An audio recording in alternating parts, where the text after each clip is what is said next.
there and welcome to Art from the Cottage. So this is just a quick sketch of something that I thought we might have a go at today.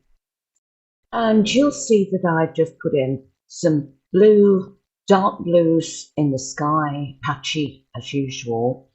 I put in here some browns and a little bit of green where I think the cliff should be. And then I've just put in some lovely pale cerulean blue where I think the sea is going to be, and a little tiny bit of foreground, which I'm not quite sure what I'm going to do with that just yet. So we'll start. I'm just putting in some dark. It's burnt umber and black, and it's at the base of the cliffs where it would be dark. If you were to look at the cliffs, you'll see that it's darker at the base. So I'm just putting that in and deciding what else I'm going to do with those cliffs. And of course, they're going to have layers of colour on them, probably an olive green at the top and coming down into possibly a little bit of dark yellow ochre. I just add a bit of brown to the yellow ochre and put that in at the top of the cliffs. So that's what's happening there at the moment. I'm just putting in a little bit of dark into that just to get a feel. I always like to get a feel. I work on different parts of the painting, but I want a feel of how it's going to go, although it could change many, many times. But at least you get a good feel of the sort of orientation of the painting. And I know I want the waves to go sort of look as if they're on this, coming in from the side. They're not level, I know that. So that's the effect that I want to get. So I'm just adding some white to the cerulean blue and the dark blue, just to get a feel of the waves coming in. I've said in other videos, but for those new subscribers, I use an old credit card or a business card or something for this technique with the surf or the white on the sea. So you just get an old credit card and just get some white paint on your palette, and I tend to let mine go thick. I leave it for a couple of hours so that it gets nice and thick. You can't do this with running paint. It needs to be thick and gloopy. So that's what I do. I'm doing at the moment.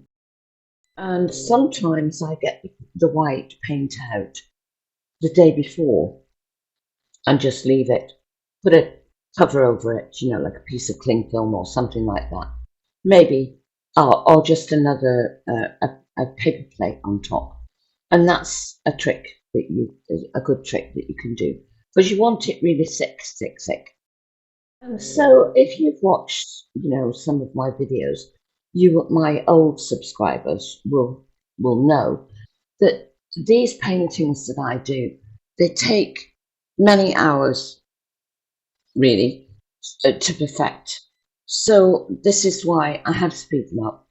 And you will also know that I do many, many, many layers of paint on the paintings, so that that's especially in the sky.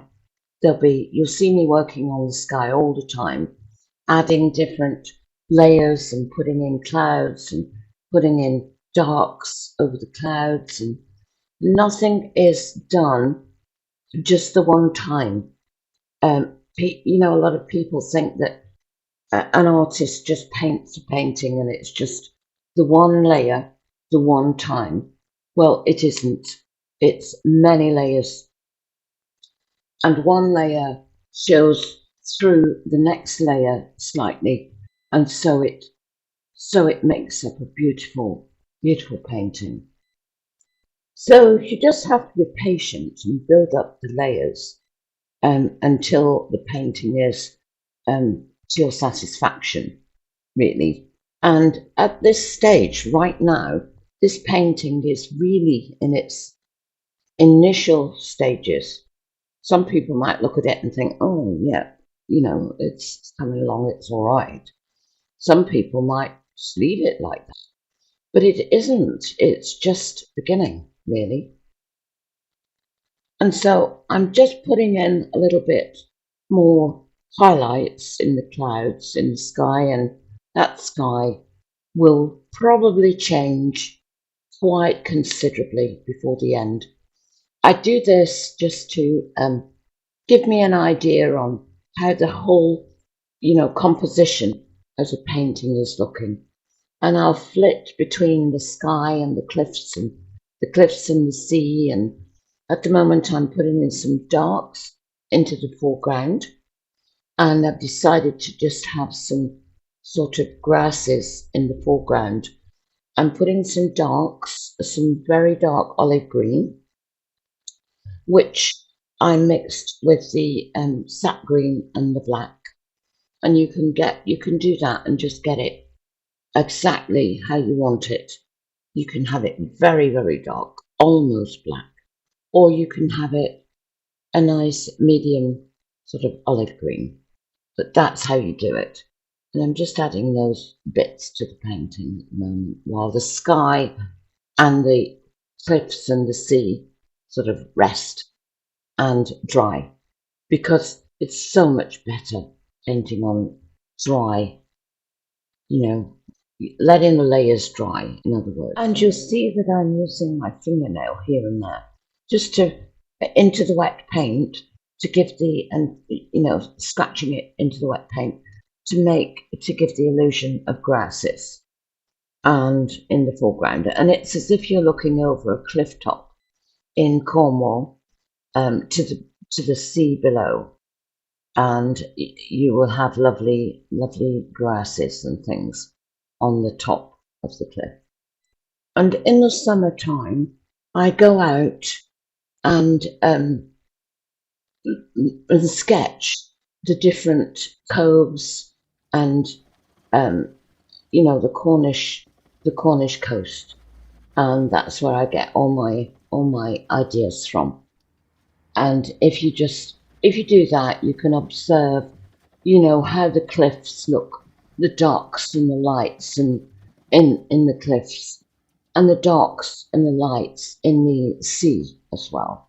So if you're lucky enough to live by the coast, wherever you are in the world, that's what I suggest you do. If you want to be a good painter, if you want to make your painting better, I suggest you just go out and you go down to the coast and you look at the cliffs and the sea and the waves and the sky and how it all looks.